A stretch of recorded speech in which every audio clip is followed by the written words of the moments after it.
Mr. President, I would ask consent that the senator from California, Mrs. Boxer, be recognized following me. The two of us be recognized as in morning business to speak about the tragic death this weekend of Marla Ruzicka. No objection. I thank the chair. Mr. President, I will join with my good friend, the senator from California, in paying tribute to a remarkable young woman from Lakeport, California, Marla Ruzicka. There are times when we're called upon to give speeches like this on the floor. They are never easy. Sometimes there are speeches given about somebody at the end of a long and full life. Here we're speaking about a young woman at the beginning of a life already full, but a promise for decades to come. Marla was the founder of a humanitarian organization called Campaign for Innocent Victims in Conflict. That's devoted to helping the families of Afghan and Iraqi citizens who have been killed or suffered. Either their homes have been destroyed or businesses destroyed as a result of U.S. military operations.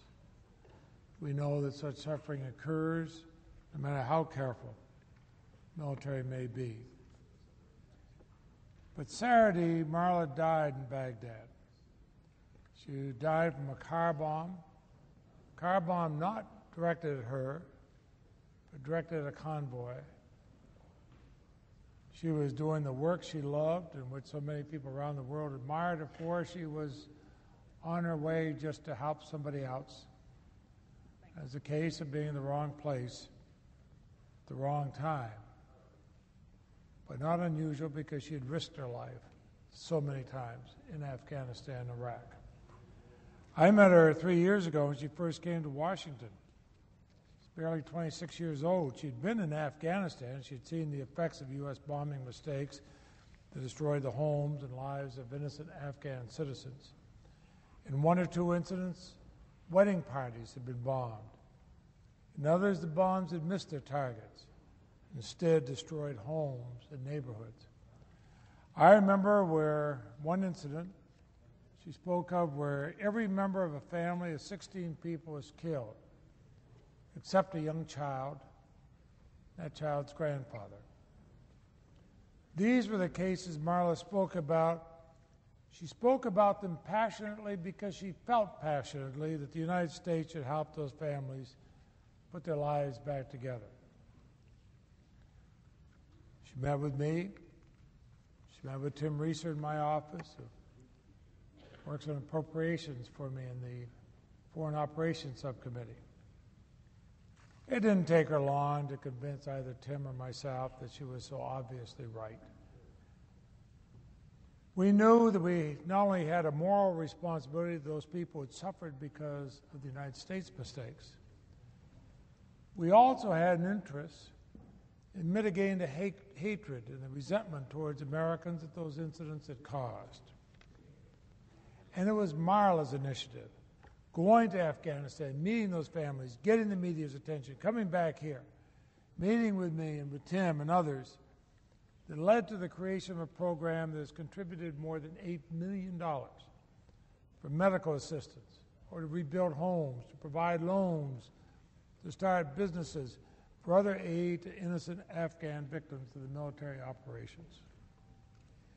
And from Afghanistan, Marla went to Iraq.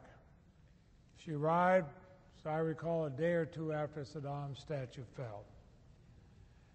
She and an Iraqi colleague, Fayez Ali Salam, who died at the same time, in the same place as Marla, organized dozens of Iraqi volunteers to conduct surveys around the country of civilian casualties. And then she returned to Washington. And again, her efforts, and I have to emphasize her efforts, her personal efforts, her pounding on doors, her going person to person with her irrepressible energy led to the creation of a program now known as the Civilian Assistance Program, and has provided $10 million to the families and communities of Iraqi citizens killed by U.S. and other coalition forces. Another $10 million was allocated for this program just last week, all by this happy young woman you see here, sitting with the people she has helped. You know, to my knowledge, this is the first time we've ever provided this type of assistance to civilian victims of U.S. military operations. It would never have happened without the initiative, the courage, the incomparable force of character of Marla Ruzicka. In my 31 years as a United States Senator, I've met a lot of interesting, accomplished people from all over the world. All of us do. Nobel Prize recipients, heads of state, people who have achieved remarkable and even heroic things in their lives. I've never met anyone like Marla. She made sure we knew what she was doing and how we could help. Tim Reeser received an email from her within an hour of the time she was killed.